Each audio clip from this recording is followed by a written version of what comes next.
Alex sat in the cold blue glow of the steel chamber, monitors projecting their indecision between camera views outside the small compound, each switch depicting the bright white of the lunar sands under floodlight and the unrelenting black of the empty space above.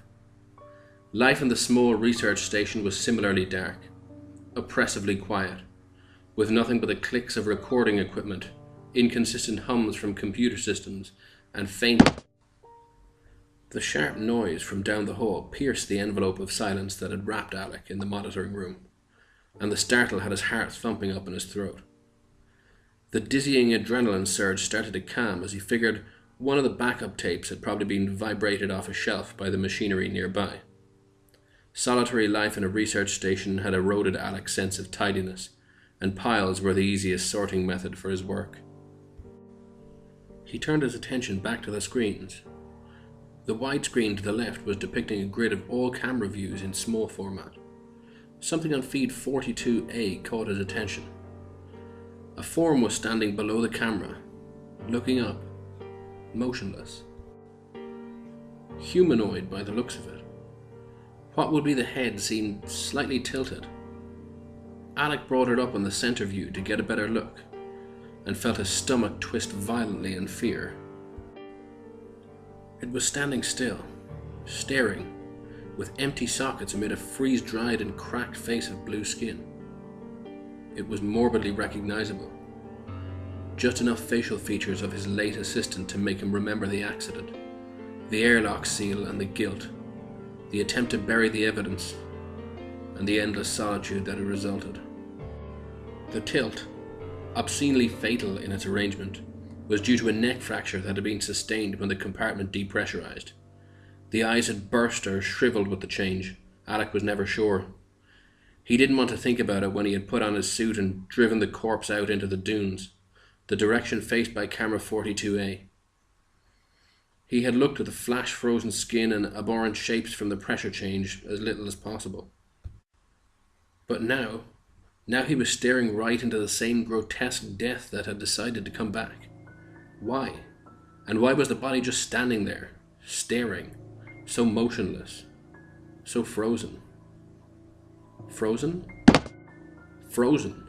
It wasn't standing still, the feed was frozen. The timestamp on the video wasn't moving, it was stuck at 16:25. Alec's fears and mind raced as he looked to the right to check the current clock. 16:40. The noise, the time. The rest of the feeds, those that were live, hadn't shown anything. Alec began to panic. There was an airlock near 42A, one of a pair. The sister airlock had been his assistant's coffin. He brought up the access logs, noting with dread that all access keypads had been left active, as there had never been anything to keep out. No one knew the codes but the two researchers. 16:28. Access granted. Login S. Richards. Inside, it had gained entry 12 minutes ago. No, wait. Not inside, breathed Alec with limited relief. There was no subsequent entry for the inner door. It was still in the airlock. The noise must be it beating on the door. He knew he had to engage the manual lock. Keep it out, maybe it would leave. Summoning up any shred of courage he could manage, Alec stepped out of the monitoring room and turned to face down the sterile metal hallway that ended at the twin airlocks. The black sheen of the thick internal security barrier covered the left entry, while the functional right door sat uncovered, naked and foreboding. The frosted thick plexiglass porthole was empty. No hollow eyes, no broken neck or blue flaky skin staring back at him like with the camera. Just silence and solitude. The silence. The staccato death knell had stopped.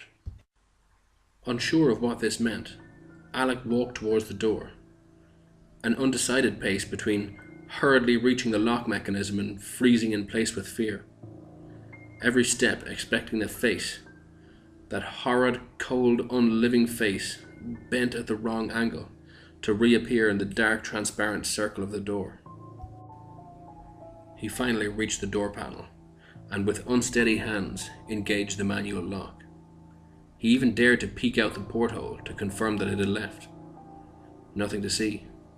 Just the empty airlock and open expanse of sterile lit moonscape outside the external hatch, which sat halfway ajar. A light breeze crept down the hall and stirred Alec's unkempt hair ever so slightly against the back of his neck, as he continued to stare out in fear and disbelief. It dawned on him, as he heard the approaching shuffle of ragged boots on the metal planking down the hall.